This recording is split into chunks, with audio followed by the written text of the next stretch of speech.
আসসালামু আলাইকুম।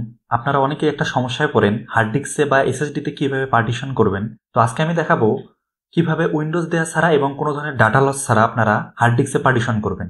সেটা হার্ড ডিস্ক হতে পারে বা এসএসডি হতে পারে, সেম প্রসেস।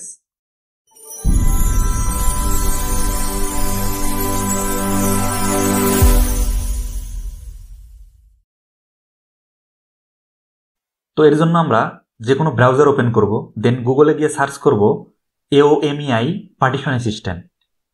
এটি লিখে সার্চ করার পর সেকেন্ডে যে ওয়েবসাইটটা আসবে এখানে ক্লিক করব।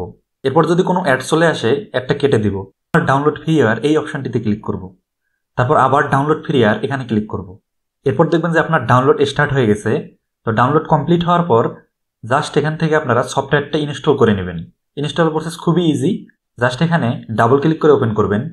এরপর ইনস্টল নাও বাটনে ক্লিক করলেই ইনস্টলেশন প্রসেস শুরু হয়ে যাবে। তারপর জাস্ট আমরা সফটওয়্যারটি ওপেন করে নেব। দেখেন আমি এর আগে আমার হার্ড ডিস্কের পার্টিশনগুলো দেখাই নিচ্ছি। দেখেন এখানে আমার লোকাল ডিস্ক সি আছে 99.8 জিবি, মানে ধরেন যে 100 জিবি, আর এখানে নিউ ভলিউম ডি আছে 132 জিবি। আমি চাচ্ছি নিউ ভলিউম ডি থেকে 32 জিবি লোকাল ডিস্ক সিতে দিব, অর্থাৎ আমার যে প্রাইমারি ড্রাইভটা আছে সেখানে দিব।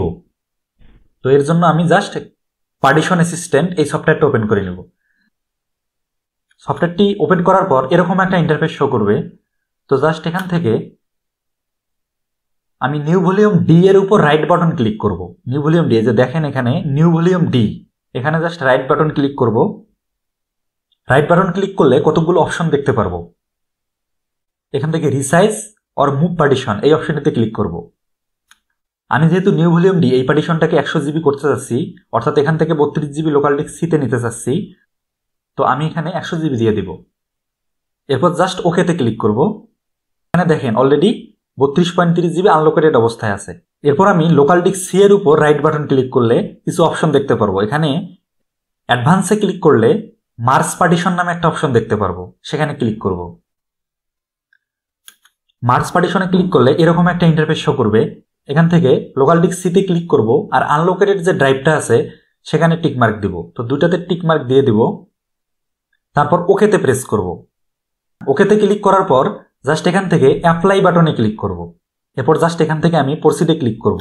প্রসিডে ক্লিক করার পর যেহেতু আমার পিসিটা রিস্টার্ট নেবে, তো আমি এখন ক্যামেরা দিয়ে দেখাই দিচ্ছি যে এরপর কি করতে হবে। প্রসিডে ক্লিক করার পর দুটো অপশন শো করবে। এখান থেকে restart into Windows P mode এই অপশনটি সিলেক্ট করে ওকেতে প্রেস করব। এরপর দেখবেন আপনার প্রসেস অলরেডি স্টার্ট হয়ে গেছে। আর খেয়াল রাখবেন এই কাজটি করার সময় যেন কোনোভাবেই কম্পিউটারটি শাটডাউন না হয়ে যায়।